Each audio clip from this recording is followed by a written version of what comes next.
जय श्री कृष्णा। प्रणाम भक्तजनों। खल मास का महीना चल रहा है और खल मास विष्णु जी को अति प्रिय है और बृहस्पतिवार विष्णु जी का दिन है। तो आज हम बृहस्पतिवार की कथा सुनेंगे। बृहस्पतिवार के दिन कथा को सुनने मात्र से सभी मनोकामनाएं पूर्ण होती है। आइए हम कथा की शुरुआत करते हैं। प्राचीन समय की बात है। एक नगर में एक बड़ा व्यापारी रहता था। वह जहाजों में माल लदवा कर दूसरे देशों में भेजा करता था। वह जिस प्रकार अधिक धन कमाता था उसी प्रकार जी खोलकर दान भी करता था, परंतु उसकी पत्नी अत्यंत कंजूस थी। वह किसी को एक दमड़ी भी नहीं देने देती थी। एक बार सेठ जब दूसरे देश व्यापार करने गया तो पीछे से बृहस्पति देव ने साधु वेश में उसकी पत्नी से भिक्षा मांगी। व्यापारी की पत्नी बृहस्पति देव से बोली, हे साधु महाराज, मैं इस दान और पुण्य से तंग आ गई हूँ। आप कोई ऐसा उपाय बताएं जिससे मेरा सारा धन नष्ट हो जाए और मैं आराम से रह सकूं। मैं यह धन लूटता हुआ नहीं देख सकती। बृहस्पति देव ने कहा, हे देवी, तुम बड़ी विचित्र हो। संतान और धन से कोई दुखी होता है क्या? अगर अधिक धन है तो इसे शुभ कार्यों में लगाओ। कुंवारी कन्याओं का विवाह करवाओ, विद्यालय और बाग बगीचों का निर्माण कराओ। ऐसे पुण्य कार्य करने से तुम्हारा लोक परलोक सार्थक हो सकता है। परंतु साधु की इन बातों से व्यापारी की पत्नी को खुशी नहीं हुई। उसने कहा कि मुझे ऐसे धन की आवश्यकता नहीं है जिसे मैं दान दूं। तब बृहस्पति देव बोले, यदि तुम्हारी ऐसी ही इच्छा है तो तुम एक उपाय करना। 7 बृहस्पतिवार घर को गोबर से लीपना, अपने केशों को पीली मिट्टी से धोना, केशों को धोते समय स्नान करना, व्यापारी से हजामत बनवाने को कहना, भोजन में मांस मदिरा खाना, कपड़े अपने घर धोना। ऐसा करने से तुम्हारा सारा धन नष्ट हो जाएगा। इतना कहकर बृहस्पति देव अंतर्ध्यान हो गए। व्यापारी की पत्नी ने बृहस्पति देव के कहे अनुसार 7 बृहस्पतिवार वैसा ही करने का निश्चय किया। केवल 3 बृहस्पतिवार बीते थे कि उसकी समस्त धन संपत्ति नष्ट हो गई और वह परलोक सिधार गई। जब व्यापारी वापस आया तो उसने देखा कि उसका सब कुछ नष्ट हो गया है और उस व्यापारी ने अपनी पुत्री को संतावना दी और दूसरे नगर में जाकर बस गया। वहां वह जंगल से लकड़ी काट कर लाता और शहर में बेचता। इस तरह वह अपना जीवन व्यतीत करने लगा। एक दिन उसकी पुत्री ने दही खाने की इच्छा प्रकट की, लेकिन व्यापारी के पास दही खरीदने के पैसे नहीं थे। वह अपनी पुत्री को आश्वासन देकर जंगल में लकड़ी काटने चला गया। वहां एक वृक्ष के नीचे बैठकर अपनी पूर्व दशा पर विचार कर कर रोने लगा। उस दिन बृहस्पतिवार था। तभी वहां बृहस्पति देव साधु के रूप में सेठ के पास आए और बोले, हे मनुष्य, तू इस जंगल में किस चिंता में बैठा है? तब व्यापारी बोला, हे महाराज, आप सब कुछ जानते हैं। इतना कहकर व्यापारी अपनी कहानी सुनाकर रो पड़ा।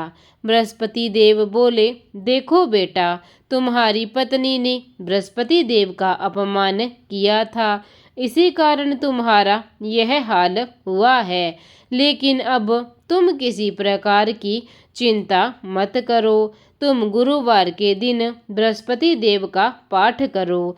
2 पैसे के चने और गुड़ को लाकर जल के लोटे में शक्कर डालकर वह अमृत और प्रसाद अपने परिवार के साथ, सदस्यों के साथ कथा सुनने वालों के साथ ग्रहण करो। भगवान तुम्हारा अवश्य कल्याण करेंगे। साधु की बात सुनकर व्यापारी बोला, महाराज, मुझे तो इतना भी नहीं बचता कि मैं अपनी पुत्री को दही लाकर दे सकूं। इस पर साधु जी बोले, तुम लकड़ियां शहर में बेचने जाना, तुम्हें लकड़ियों के दाम पहले से चौगुने मिल जाएंगे, जिससे तुम्हारे सारे कार्य सिद्ध हो जाएंगे। उसने लकड़ियां काटी और शहर में बेचने के लिए चल पड़ा। उसकी लकड़ियां अच्छे दाम में बिक गई, जिससे उसने अपने पुत्री के लिए दही लिया और गुरुवार की कथा हेतु चना गुड़ लेकर कथा की और प्रसाद बांटकर स्वयं भी खाया। उसी दिन से उसकी सभी कठिनाइयां दूर होने लगी। परंतु अगले बृहस्पतिवार को वह कथा करना भूल गया। अगले दिन वहां के राजा ने एक बड़े यज्ञ का आयोजन कर पूरे नगर के लोगों के लिए भोजन का आयोजन किया। राजा की आज्ञा अनुसार पूरा नगर राजा के महल में भोज करने गया, लेकिन व्यापारी व उसकी पुत्री तनिक विलंब से पहुँचे। अतः उन दोनों को राजा ने महल में ले जाकर भोजन करवाया। जब वे दोनों लौट कर आए, तब रानी ने देखा कि उसका खूंटी पर टंगा हार गायब है। रानी को व्यापारी और उसकी पुत्री पर संदेह हुआ कि उसका हार उन दोनों ने ही चुराया है। राजा की आज्ञा से उन दोनों को कारावास की कोठरी में बंद कर दिया गया। कैद में पड़कर दोनों अत्यंत दुखी हुए। वहां उन्होंने बृहस्पति देवता का स्मरण किया। बृहस्पति देव ने प्रकट होकर व्यापारी को उसकी भूल का आभास करवाया और उन्हें सलाह दी कि गुरुवार के दिन कैद खाने के दरवाजे पर तुम्हें 2 पैसे मिलेंगे। उनसे तुम चने और मुनक्का मंगवा कर विधि पूर्वक बृहस्पति देवता का पूजन करना। तुम्हारे सब दुख दूर हो जाएंगे। बृहस्पतिवार को कैद खाने के द्वार पर उन्हें 2 पैसे मिले। बाहर सड़क पर एक स्त्री जा रही थी। व्यापारी ने उसे बुलाकर गुड़ और चने लाने को कहा। इस पर वह स्त्री बोली कि मैं अपनी बहू के लिए गहने लेने जा रही हूँ, मेरे पास समय नहीं है। इतना कहकर वह चली गई।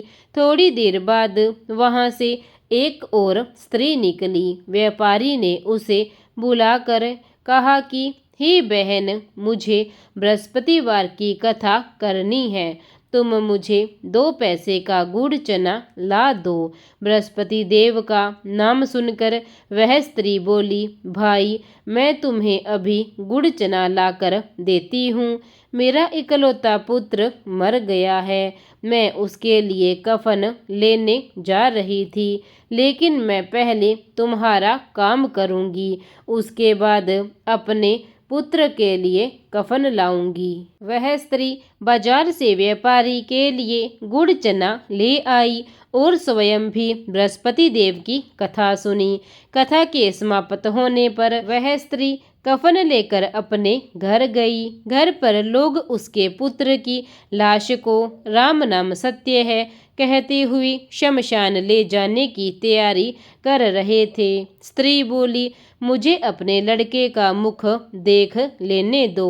अपने पुत्र का मुख देखकर उस स्त्री ने उसके मुंह में प्रसाद और चरणामृत डाला। प्रसाद और चरणामृत के प्रभाव से वह पुनः जीवित हो गया। पहली स्त्री जिसने बृहस्पति देव का निरादर किया था, वह जब अपने पुत्र के विवाह हेतु पुत्र वधू के लिए गहने लेकर लौटी और जैसे ही उसका पुत्र घोड़ी पर बैठकर निकला, वैसे ही घोड़ी ने ऐसी उछाल मारी कि वह घोड़ी से गिरकर मर गया। यह देखकर स्त्री रो रो कर बृहस्पति देव से क्षमा याचना करने लगी। उस स्त्री की याचना से बृहस्पति देव साधु वेश में वहां पहुंचकर कहने लगे कि देवी, तुम्हें अधिक विलाप करने की आवश्यकता नहीं है। यह बृहस्पति देव का अनादर करने के कारण हुआ है। तुम वापस जाकर मेरी भक्त से क्षमा मांग कर कथा सुनो, तब ही तुम्हारी मनोकामना पूर्ण होगी। जेल में जाकर उस स्त्री ने व्यापारी से माफी मांगी और कथा सुनी। कथा के उपरांत वह प्रसाद और चरणामृत लेकर अपने घर वापस गई। घर आकर उसने चरणामृत अपने मृत पुत्र के मुख में डाला। चरणामृत के प्रभाव से उसका पुत्र भी जीवित हो उठा। उसी रात बृहस्पति देव राजा के सपने में आए और बोले, हे राजन, तूने जिस व्यापारी और उसके पुत्री को जेल में कैद कर रखा है वह बिल्कुल निर्दोष है। तुम्हारी रानी का हार वहीं खूंटी पर टंगा है। दिन निकला तो राजा रानी ने हार खूंटी पर लटका हुआ देखा। राजा ने उस व्यापारी और उसकी पुत्री को रिहा कर दिया और उन्हें आधा राज्य देकर उसकी पुत्री का विवाह उच्च कुल में करवाकर दहेज में हीरे जवाहरात आदि दिए। इसी प्रकार बृहस्पतिवार की कथा यहीं पर समाप्त होती है। आइए अब हम आरती करते हैं। ओम जय बृहस्पति देवा, जय बृहस्पति देवा, छिन छिन भोग लगाऊं कंदली फल मेवा। ओम जय बृहस्पति देवा, तुम पूर्ण परमात्मा, तुम अंतर्यामी, जगत पिता जगदीश्वर, तुम सबके स्वामी। ओम जय बृहस्पति देवा, चरणामृत निज निर्मल, सब पातक हरता, सकल मनोरथ दायक, कृपा करो भरता। ओम जय बृहस्पति देवा, तन मन धन अर्पण कर, जो जन शरण पड़े, प्रभु प्रगट तब हो करे, आ करे द्वार खड़े। ओम जय बृहस्पति देवा, दीन दयाल दया निधि, भक्तन हितकारी, पाप दोष सब हरता, भव बंधन हारी।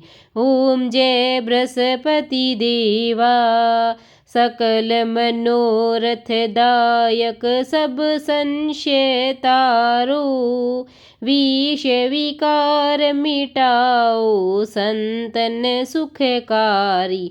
ओम जय बृहस्पति देवा, जो कोई आरती तेरी प्रेम सहित गावे, ज्येष्ठानंद बंद सो सो, निश्चय वह पावे।